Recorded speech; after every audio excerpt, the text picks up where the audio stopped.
Hello everyone, स्वागत है आप सभी का। आज हम सॉल्व करेंगे सोशियोलॉजी के 25 मोस्ट इम्पॉर्टेंट क्वेश्चन जो आपके एग्ज़ाम के दृष्टिकोण से काफ़ी महत्वपूर्ण हैं। और जितने भी क्वेश्चन मैंने इस वीडियो में रखा है ये कभी ना कभी एग्ज़ाम में पूछे गए हैं और या तो आगे पूछे जाने की संभावना है। ठीक है, तो जितने भी क्वेश्चन हैं वो सभी बहुत ही महत्वपूर्ण हैं, तो आप उनको ध्यान से देखिए, समझिए। ठीक है, यदि आपको हमारे ग्रुप के साथ जुड़ करके पढ़ाई करनी है तो आप हमारे नंबर पे संपर्क कर लीजिए। ग्रुप हमारा पेड ग्रुप है।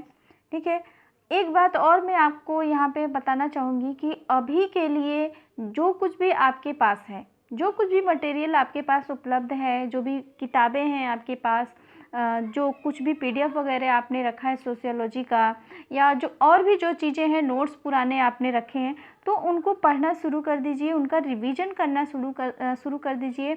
ऐसा नहीं है कि आप इंतज़ार करिए कि कुछ नया आएगा या कोई हमको कुछ नया बताएगा तब हम पढ़ना शुरू करेंगे, ऐसा नहीं है, ये सरासर गलत है। जो कुछ भी आपके पास अभी के लिए है उसको पढ़िए आप, है ना। तो अगर आपके सिलेबस के अकॉर्डिंग वो चीज़ है तो आप उसको पढ़िए, बिल्कुल भी अवॉइड मत करिए, इससे आपको काफ़ी मदद मिलेगी। ठीक है, चलिए फिर देर न करते हुए शुरू करते हैं। फर्स्ट क्वेश्चन है, समग्रवादी सामाजिक नियोजन में सम्मिलित है। ठीक है, ऑप्शन है आपका फासीवाद सामाजिक नियोजन, साम्यवादी सामाजिक नियोजन, पूंजीवादी सामाजिक नियोजन, समाजवादी सामाजिक नियोजन और प्रजातांत्रिक सामाजिक नियोजन। कोड की सहायता से आपको आंसर देना है। ठीक है, तो समग्रवादी सामाजिक नियोजन में फासीवादी सामाजिक नियोजन तथा साम्यवादी सामाजिक नियोजन आते हैं। तो इस आधार पे आपका राइट आंसर हो जाएगा ए। ठीक है, क्यों? क्योंकि फासीवाद सर्वसत्तावाद का समर्थक है तथा साम्यवाद जन स्वामित्व पर आधारित है। फासीवाद सर्वसत्तावाद का समर्थक है तथा साम्यवाद जन स्वामित्व पर आधारित होता है, जबकि समाजवादी सामाजिक नियोजन व्यवस्था राज्य के स्वामित्व पर आधारित है, प्रजातांत्रिक व्यवस्था राज्य के स्वामित्व पर आधारित है एवं पूंजीवादी सामाजिक नियोजन निजी स्वामित्व पर आधारित है। तो ये तीनों समग्रवादी सामाजिक नियोजन के अंतर्गत नहीं आते हैं, केवल फर्स्ट और सेकेंड समग्रवादी सामाजिक नियोजन में सम्मिलित होते हैं। तो इस आधार पर राइट आंसर आपका ए हो जाएगा। दूसरा क्वेश्चन है, हरित क्रांति शब्द का प्रयोग सर्वप्रथम किसने किया? तो हरित क्रांति शब्द का प्रयोग, ध्यान रखिए, शब्द का प्रयोग पूछा जा रहा है। शब्द का प्रयोग विलियम एस गॉड ने किया था। ठीक है, हरित क्रांति के जन्मदाता यदि पूछा जाएगा तब आपका ऑप्शन बी सही माना जाएगा। भारत के परिप्रेक्ष्य में हरित क्रांति के जन्मदाता कौन है? तब आपका ऑप्शन सी माना जाएगा। तो यहाँ पे 3 क्वेश्चन आपके बनते हैं। ठीक है, चूंकि पूछा गया है शब्द का प्रयोग किसने किया, तो विलियम एस गॉड ने किया था। ठीक है, नेक्स्ट क्वेश्चन है, निम्नलिखित में से किसने धर्म का आत्मावादी सिद्धांत का प्रतिपादन किया? तो राइट आंसर हो जाएगा टायलर। टायलर महोदय ने धर्म के आत्मावादी सिद्धांत का प्रतिपादन किया। पवित्र एवं पार्थिव प्रोफेन की अवधारणा किसने दी? तो इसका राइट आंसर हो जाएगा इमाइल दुर्खिम। इमाइल दुर्खिम महोदय पवित्र एवं पार्थिव प्रोफेन शब्द का प्रयोग किया। नेक्स्ट क्वेश्चन है, परिवार विषयक अध्ययनों में भूमिका मूल भाव की अवधारणा का प्रयोग किसने किया? तो राइट आंसर है आपका विलियम गुडे। विलियम गुडे महोदय ने भूमिका मूल भाव शब्द का प्रयोग किया है। निम्नलिखित में पदों में कौन सा वैवाहिक प्रतिबंध से संबंधित नहीं है?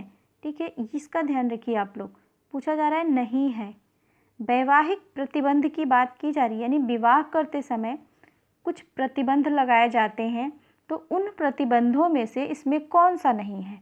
तो निकटाभिगमन निषेध ये भी प्रतिबंध है, क्योंकि आपस में भाई बहनों का कुछ पीढ़ियों तक का विवाह नहीं होता है। बहिर्विवाह, जाति बहिर्विवाह नहीं होता है, अपनी जाति में ही लोग विवाह करते हैं। अंतर्विवाह यानी कुछ ऐसे चीज़ें होती हैं जैसे सपिंड विवाह, सप्रवर, सगोत्र, इस तरह के विवाह नहीं होते हैं। अब बचा है बहुपति विवाह।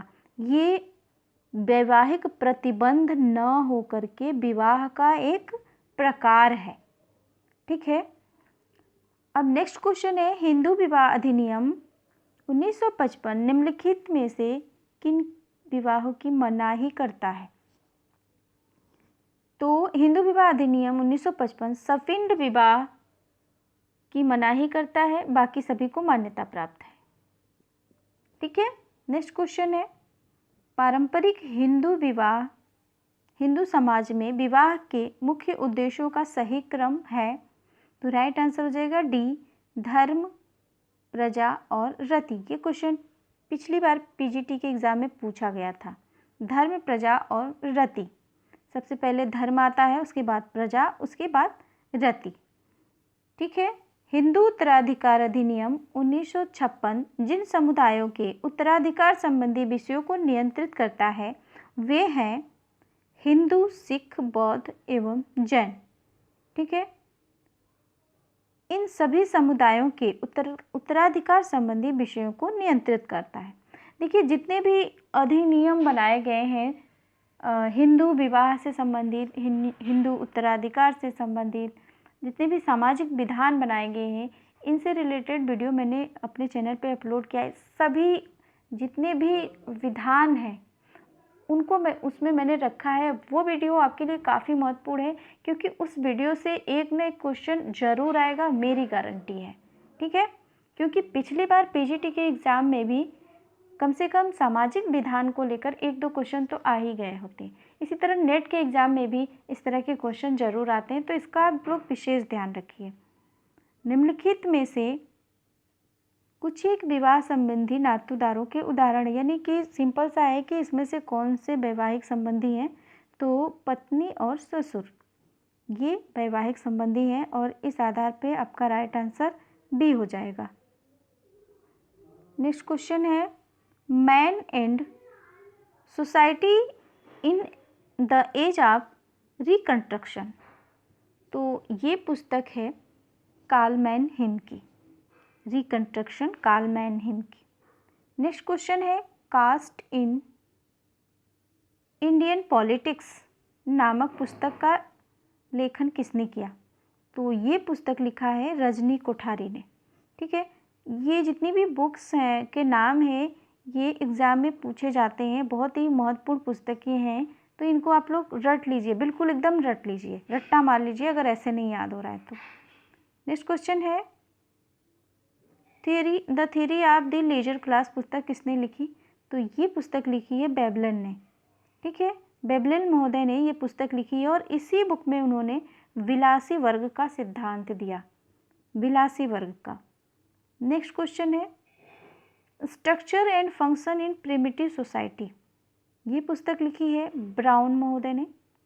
ब्राउन महोदय ने ये पुस्तक लिखी है, ये पुस्तक ब्राउन महोदय की है, रेडक्लिफ ब्राउन की। सिंबॉलिक एक्सचेंज एंड डेथ नामक पुस्तक किसकी है? तो ये पुस्तक है बाड्री-लाड की। इन्होंने आधुनिक समाज को संकेत का समाज कहा है इसी पुस्तक में।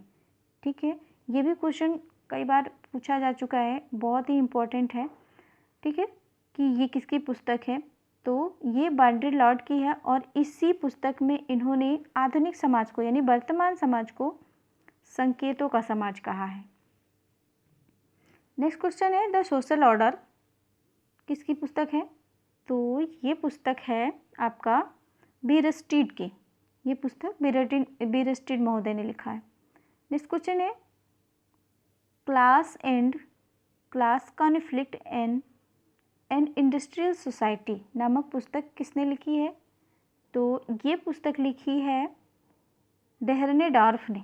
तो इसलिए आपका यहाँ पे आंसर इनमें से कोई नहीं, क्योंकि ये पुस्तक है डेहरनेडॉर्फ की। Races and culture of India पुस्तक किसने लिखी है? तो ये पुस्तक D.N. मजूमदार की है। नेक्स्ट क्वेश्चन है, कास्ट, क्लास एंड पावर नामक पुस्तक किसने लिखा? तो ये पुस्तक लिखा है आंद्रे बेते ने। ये पुस्तक आंद्रे बेते महोदय का है। नेक्स्ट क्वेश्चन है, सूची को सुमेलित करना है, यानी कि कौन सा ऑप्शन सही है। देखिए, कुछ पुस्तकें हैं और कुछ पुस्तकों के लेखक हैं, तो कौन सा ऑप्शन सही है? तो एन इंडियन विलेज ये पुस्तक पीसी जोशी की है। इंडिया चेंजिंग विलेज किसकी है? तो ये पुस्तक एससी दुबे की है। विकास का समाजशास्त्र ये के मिश्र की है। हिंदू संस्कार राजावली पांडे की है। तो इस तरह से आपका राइट आंसर हो जाएगा सी। सभी सामने से सभी आंसर सही है। नेक्स्ट क्वेश्चन है, एड्स का संक्रमण जिस विषाणु द्वारा होता है उसे कहते हैं? तो इसका राइट आंसर हो जाएगा HI वायरस। नेक्स्ट क्वेश्चन है, वसनहीन अपराध की अवधारणा किसने दी? तो ये अवधारणा सदरलैंड महोदय की है। नेक्स्ट क्वेश्चन है, औद्योगिकरण की सबसे भयावह समस्या है? तो इसकी सबसे बड़ी समस्या है प्रदूषण की समस्या, यानी औद्योगिकीकरण ने सभी प्रकार के प्रदूषणों को बहुत ज़्यादा बढ़ा दिया है। निम्नलिखित में से किसने उत्तर आधुनिक विकास को परिवर्ती पूंजीवाद के सांस्कृतिक तर्क के रूप में स्पष्ट किया? तो राइट आंसर हो जाएगा जेम्सन। जेम्सन महोदय ने इस शब्द का प्रयोग किया है। ठीक है, जेम्सन ने उत्तर आधुनिक विकास को परिवर्ती पूंजीवाद के सांस्कृतिक तर्क के रूप में स्पष्ट किया है।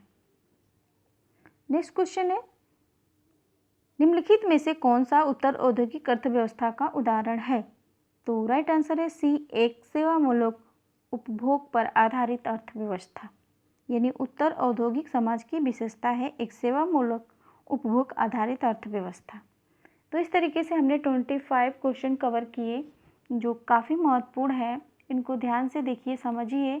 ठीक है, और वीडियो अगर समझ में आया है तो चैनल को लाइक शेयर सब्सक्राइब करना बिल्कुल ना भूलें। Thank you.